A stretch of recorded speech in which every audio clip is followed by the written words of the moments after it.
Ano nga ba ang mga signs na malapit ka ng hiwalayan ng jowa mo? Naku, ang dami-dami pong mga signs na ganyan ha. Basahin natin. Sabi ni Sergio Gonzalez, ilan sa mga dahilan na malapit ka ng hiwalayan ni jowa ay yung lagi ka lang hinahanapan ng mali, pinagbubuntunan ng inis o ng galit na wala naman siyang mabigay na dahilan. Nagkukulang na lagi ang oras na pagkasinita mo, babalik ta rin ka pa. Ang ending, sa'yo ang sisi. Umiiwas sa seryoso mga usapan na puso sa puso, ilan lang yan siguro.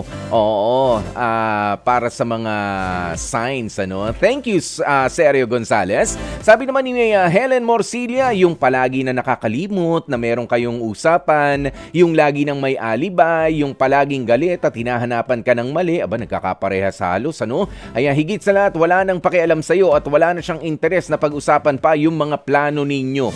And I agree. Opo, ganyan nga yung iba. Dinadaan, nagagalit, wala na nga kayong pinlano, tapos ikaw pa ang pagbubuntunan ng kanyang galit kahit pagkaliit-liit na bagay. O pagkaliit-liit na bagay na siya pa ang gumawa, sa'yo pa ibibintang. Ang matindi, nung nagawa niya sa sarili niya, wala ka pa dun. Sa'yo nagalit. Ikaw kasi, ikaw na lang palagi. Ayan. Sabi ni Flor de Liza Casquero, malapit ka ng hiwalayan ng jowa mo kapag lagi na lang kayong nag-aaway. Simpleng bagay na mga pinagtatalunan, tapos parang ayaw ka na niyang kasama, hindi na siya sweet sa'yo, ramdam mo na, nag-cold na ang pakikitungo niya, kahit hindi na siya nagsasabi, pinararamdam niya na lang, tapos ikaw na lang ang nakakapansin nun kasi marami na mga pagbabago. In short, wala na pong effort at hindi na rin sweet. O eto, sabi naman ni Marv's Cartagena, number 1, hindi na nagpaparamdam sa chat at kung mag-reply man sa'yo ay may iksi lang. Legit po yan. Opo.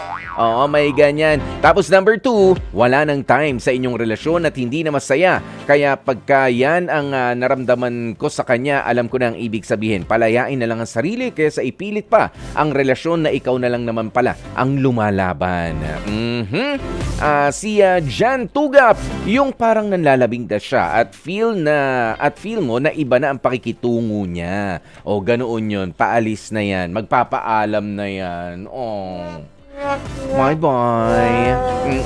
Tsaka hindi na, si Maring Marceline Reyes, sabi niya, yung hindi na madalas na nagte-text or call, katulad ng dati, halatang halata mga kapatid. Agree? Agree. Ayan si Maxine Tolentino, sabi niya, cold na siya sa'yo, hindi na siya sweet. Unlike dati, yung tipong wala siyang kaamor-amor na sa'yo, hinahayaan ka na lang sa mga gusto mo, at yung tipong wala na siya talagang pakialam sa'yo. Samantalang dati, no, kapag na wala ka lang sa paningin niya, nasan ka ngayon, babe? O, pupunta ka ba? Samahan na kita. Ganyan, ngayon, sama mo naman ako, bibili lang ako dyan sa tindahan pagtawid. Kaya mo na yan. Oo, kaya mo naman na yan, bili ka na lang. O, tapos pagtawid mo, kahit wag ka mag-ingat. O, kahit wag ka na mag-ingat. Samantalang dati susubo lang ng ng pagkain. O, tapos isda, yung pagkain may tinik. Oh, babe, tignan mo maigi yung mga tinik, baka matinik ka Ganun yung concern. O, ngayon, yung buto ng manok. Lechon manok ba? Nag-level up, O, sasabihin, sige, nakakain yung yung buto niya, nguyain mo rin. Oo. Yan, mabilaukan ka dyan. Ayan. Ito naman si Brian Balbido. Ewan ko sa'yo. Wala ka dyan. Basta wala na raw gano'n. Hindi na sweet, di ba? Yan. Sino to? Si Anding Bongo, sabi niya, kung gusto maraming paraan pero pagka ayaw na, marami ng dahilan.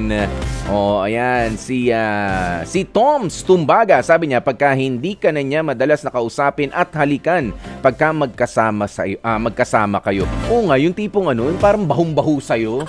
Yung tipong naaasiwa. Di ba may gano'n yung parang, dikit ka ng dikit. Samantalang dati, pag naglayo yung balat ninyo, pagka nagde-date kayo, talagang makayapos. Pagka init-init, may El Nino noon. Di ba? May El Nino phenomenon. Pero parang hindi tumatagos, hindi kayo tinatabla ng init. magkayakap, ganyan. Pero ngayon, malamig na ang panahon, maliit ang payong, umuulan pa, ni hindi man lang mapasilong yung jowa. Dati nga pinagdadala mo pa siya ng ng shoulder bag niyang kulay pink kapag sinusundo mo sa school. Ngayon, yung pinang-grocery na dalawang eco bag na pagkalaki-laki. Kaya niya na yan. Kaya niya, praktisado yan. Nagwe-weights yan. Wala na.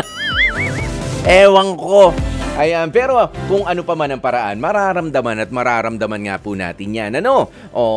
Sa kung ano nga ba mga signs na malapit ka ng hiwalayan ng jowa mo. Well, unang-una talaga yung communication. Kapag ka wala ng lalim or wala ng communication at all, malapit-lapit na sa katotohanan yan. Nakakalipas ng ilang oras, ng ilang araw, lalo na kapag ka medyo masama pakiramdam mo, yung dati-rati na pangungumusta sa'yo ay wala na rin, malapit-lapit na po yan. Unless medyo busy lang talaga si jowa, ang pinakamagandang gawin ay ang mag-usap pa rin. Para alam na kung kailangan ko na bang umalis o kailangan mo bang umalis na sa relationship na yan, sige na, wag na tayong magdaan pa doon sa pakiramdaman. Maayos tayo nag-usap nang buuin natin ang relasyon na ito.